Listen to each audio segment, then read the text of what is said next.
Adaptation Trust of Ireland. So if you'd like to put your hands together.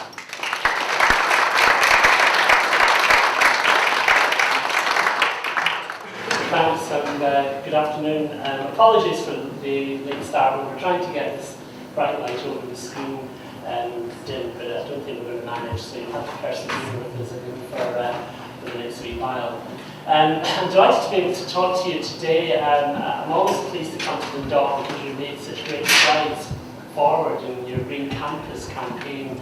You're an example to many of the other third-level institutions in the country, including my own. So I welcome the chance to have a chat to you about climate change, and in particular, some of the lessons that maybe we can learn from the events of this winter. Now, I'm a geographer, as said, so one of the things I'm very interested in is landscape. And I wanted to start by showing you a landscape that probably has chimed a few bells in your head at this stage. It's probably one you've seen, maybe not in the last couple of years, but one maybe that you've seen on your computer screen a few years back, because it's the landscape which appeared as the most popular screensaver on Windows XP for many years. And I began to think about this landscape, and I asked myself, well, is it a cartoon, firstly? Is it real? Does it exist at all? So I started rummaging around to see could I find out where this place was. And lo and behold, it is actually a real place. It's actually a place that was photographed in the Napa Valley by a photographer who was just driving by in his car, Charles O'Rear, way back in 1996. And he liked the composition of this particular landscape, and he took a photograph and he sold it to Microsoft. And he made a fortune by selling it to Microsoft, as you can imagine. It became worldwide the most popular screensaver for Windows XP. And in fact, it was reputedly the second most expensive photo ever sold by a private individual.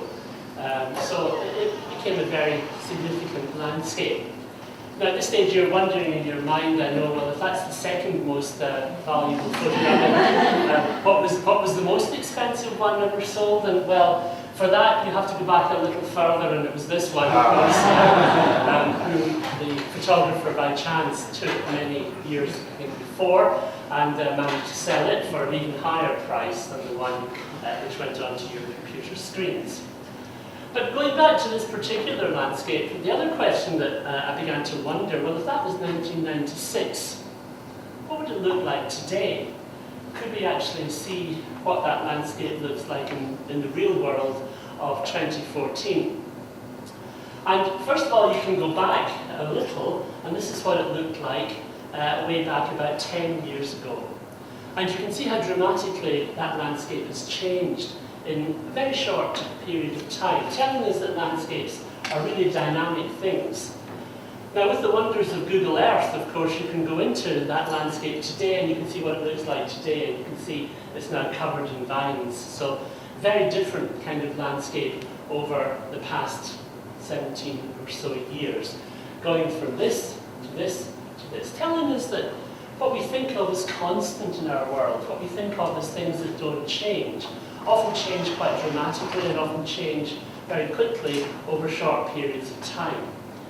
We've always known or suspected this, and some landscape painters, for example, have sought to capture a landscape as an instant in time. This is probably the most famous landscape from John Constable's painting of the Haywain, way back in the early 19th century, a time before the troubles of the Industrial Revolution had arrived, a time of rural, idyllic landscapes like this, with components of people, of farmers, of houses, of water bodies. And of course, once again, we can go to that landscape today, and we can put our camera down today on where that photographer where that artist put his easel down almost 200 years ago has long since changed, and the man and the horse, of course, have long since departed this world. So landscapes are dynamic, they change very radically. And when they change, something else changes with them, because the thing that changes with them is their productivity, their bountiful nature or their not bountiful nature. And this is something that we know for very long periods in the past from landscapes which are utterly transformed to the present day. This is from the middle of the Sahara Desert, when people were herding cattle, when it was a much more bountiful landscape. It is primarily the changes in climate that occur over medium and long terms, which alter the productivity of that landscape. And as that climate change occurs, some landscapes become hazardous as well as becoming unproductive. They become dangerous to live in, they become rather more dodgy to live in as well. So increased hazard is often a feature of climate change as well. And another thing that's often a feature is that the frequency of even small hazards may change as the first harbinger, as the first indicator that change is on the way. And we've seen that through history with changes in things like storm frequency, changes in things like heat waves, changes in things like cold spells occurring over time. And I mention that today because, of course, we've just come through a winter which has been characterised by a lot of extreme events. We've had a winter which has had a really traumatic effect on many parts of Ireland and our psyche, has had traumatic effects on our landscape, especially in the coastal zones of the West. And you remember these kinds of scenes from the last few months with huge waves, with waves over 25 metres measured off the south coast of Ireland, with waves which the surfers liked, with huge storm surges arriving in sequence on the west and south coasts of the island. And you remember the kind of hazards, the kind of damage that occurred. Our memories fade very quickly, but even at this stage, you can probably remember these kinds of scenes of waves breaking over lighthouses and over high buildings, of both struggling to keep up in very stormy conditions, of extreme damage to infrastructure in many parts of the island. So those kinds of hazardous conditions, which we have, of course, a memory of, and which have cost us as taxpayers a lot of money and will indeed to repair, are part and parcel of changes and extremes which are ongoing in Ireland. Now, I won't say that this particular event or any particular event is caused by climate change, but what we can say now is that there's a component of climate change in many extreme events that we're experiencing in Ireland over the past decade or so. We have, after all, just come through a very cold spring last year, very extreme spring. That was followed by a relatively hot summer. Before that, we had two very cold winters. We have extreme events stacking up in the Irish climate.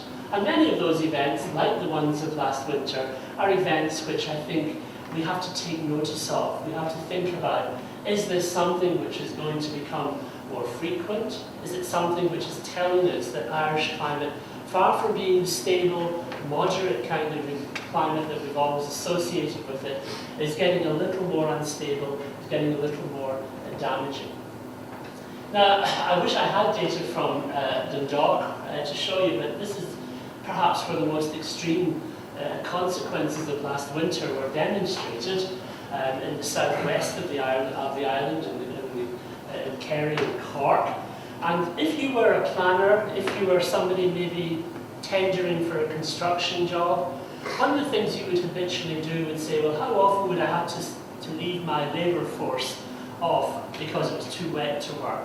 How often would my cranes not be operative because it was too windy for someone to sit up in a high crane in those conditions? How often would my concrete not set? Those kinds of questions are things that you have to build into construction tenders very carefully indeed. And if you were going by the average conditions, which most people would, you might say to yourself, well, in an average winter I might have 52 days with a lot of rain, I might have these kinds of wind speeds, I might have these number of gales. I can build that into my contract and I'll be economic at the end of the day in terms of my particular tender for a job, for example. But if you look at last winter, you can see in this case, well, rainfall was just about double the normal 30-year average conditions. So we had a 200% increase in winter rainfall in the southwest of Ireland.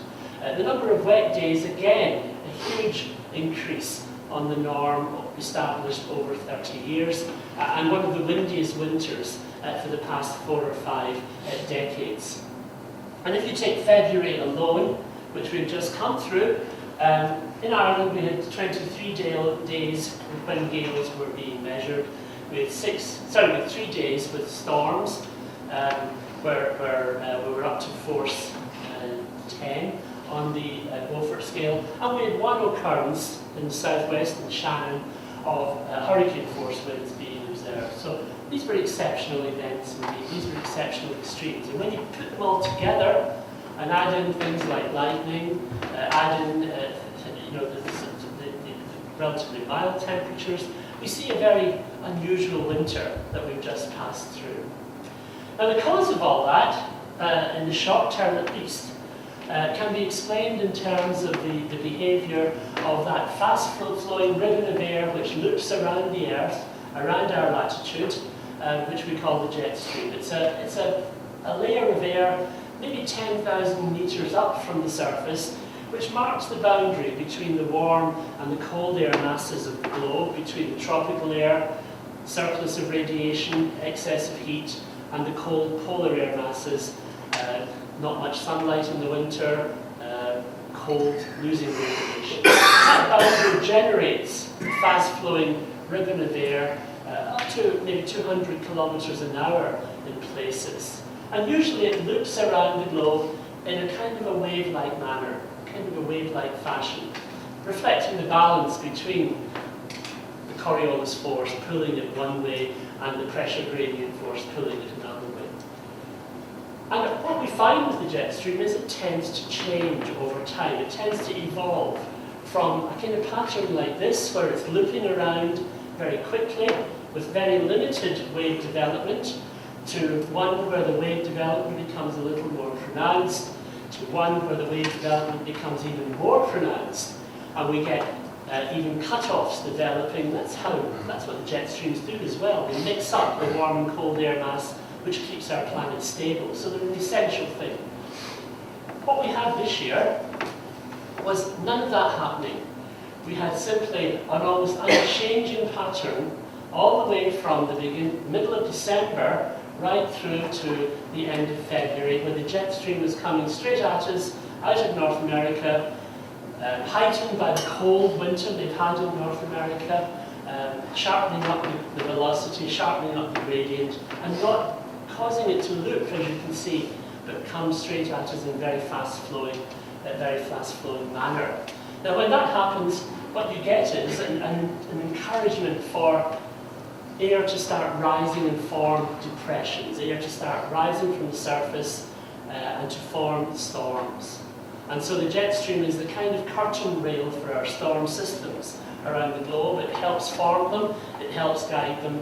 And unfortunately for us, this kind of position, this kind of configuration lasted the whole winter, and almost uninterruptedly for the whole winter. That meant that we were getting depressions forming, very deep depressions forming, and reaching their maximum intensity, unfortunately, just as they arrived off the southwest coast of Ireland. Now, at the same time as they were arriving, the water which they had been blowing, and blowing all the way across the Atlantic, the storm surge, was also arriving. And at the same time that was happening, there was another thing happening, and that other thing was that low pressure, very deep depressions, cause sea level locally to be elevated, because the air is not falling down, the air is rising, so there's less weight pushing down in the ocean.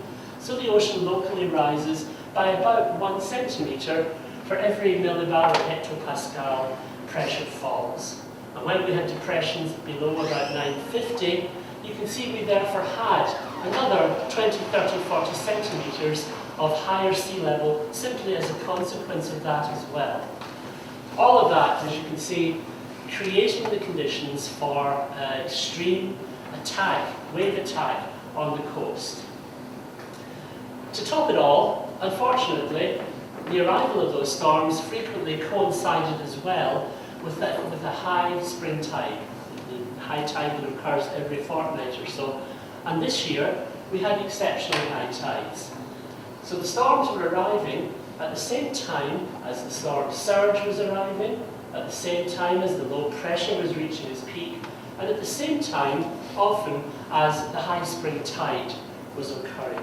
And the moon was very close to the Earth this year in January, which meant that the tides were much higher than usual on the 1st of January, and again on the 30th of January we had very high tides, which accentuated all these problems.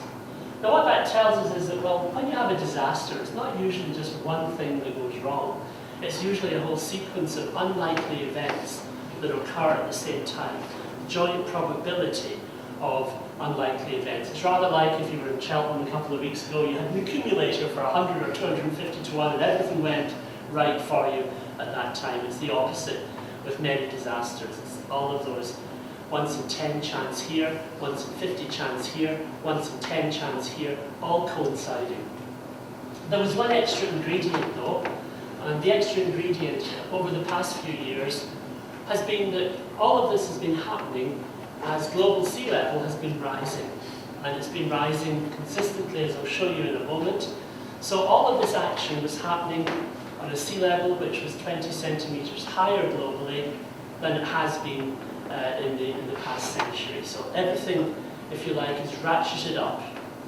The energy of the waves are ratcheted up. The energy of the falling, plunging breaker is ratcheted up. So it means that a given storm has more potential energy today than it did have half a century ago, even the same size of storm, because it's hitting us from a slightly higher height. Now that sea level rise, we know, is now predicted to reach about half a metre at least. Anything up to a metre, most people would suggest, by the end of this century.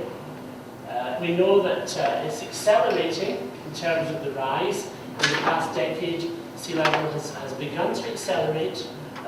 Sea level rise is now about 3 millimetres a year. It was only about half that in the past century. So we're seeing the increases beginning to occur. The causes? Well, the causes are simply the release of water from the two land-based ice caps. Not the sea ice, but the land-based ice caps of Greenland and of Antarctica.